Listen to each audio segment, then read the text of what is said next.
स्वागत छ हजुरहरूलाई अर्को एउटा इन्ट्रेस्टिङ नयाँ भिडियोको साथमा। आज मेरो श्रीमतीले आफै मकै उत्पादन गरेर करेसाबारीमा त्यसलाई चाहिँ पकाएर मकैलाई चाहिँ यत्तिको बनाएर चाहिँ यो मकैलाई चाहिँ पोल्नको लागि आगो फुक्दैछन्। आफै उत्पादन गरेर भाँचेर अब पोलेर चाहिँ मलाई दिँदैछन्। आज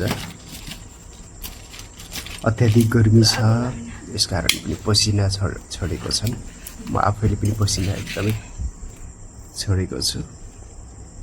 यति धेरै मकै आज मेरो श्रीमतीले चाहिँ आफ्नै करेसाबारीबाट यसलाई चाहिँ भाँचेर पोलेर आफूले पनि खाँदैछन् र मलाई पनि खुवाउँदैछन्। यो त भयो बुढा, पाक्यो ठिक्कै पाकेछ। कोइलाहरू राम्रो भएर रहेछ क्या, सबै पोला अनि खाउँदा एकैचोटि। ढुँड हुनु पर्थ्यो।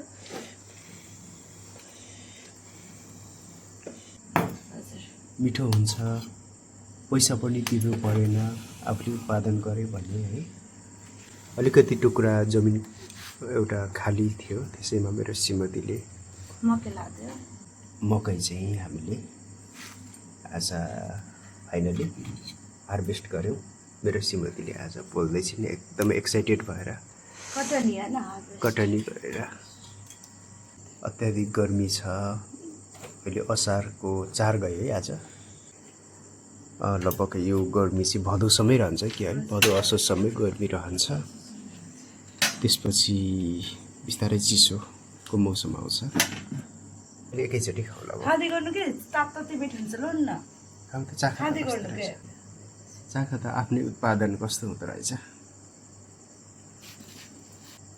मेहनतको फल मिठो हुन्छ भन्छ, कस्तो मिठो हुँदो रहेछ। मिठो औधी मिठो ठिक्क खाने जो भयो थियो है मकै त। धेरै छिप्यो भने पनि राम्रो हुँदैन। गाउँको जस्तै मिठो छ, हो गाउँको भन्दा कम छैन।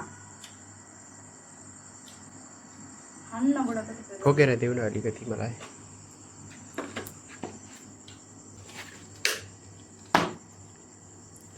हो यस्तरी माया गर्नुपर्छ बुढालाई चाहिँ।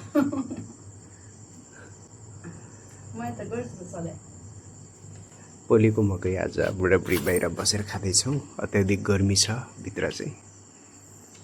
हाम्रो करेसाबारी यतिको भएको छ। फर्सीहरू, तल भिन्डी, यता गलबेडाहरू, या खुर्सानी र यता मेरो श्रीमती। यो पनि भयो।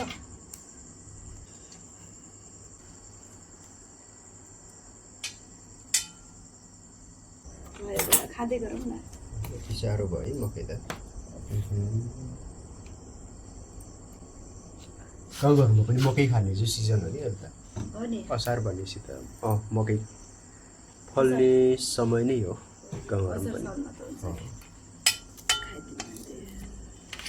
हामीले दाममा खाएका थियौँ मकै चाहिँ 1-2 महिना पुग्यो। फेरि अहिले चाहिँ आफै उत्पादन गरेर पनि यति धेरै मकै हामीले खायौँ।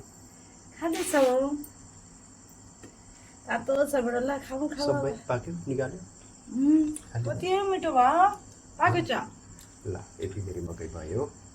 Thank you for watching. कि हामीले यताउता पनि बाँड्यौँ र हामीले पनि खाँदैछौँ। Thank you for watching, keep support.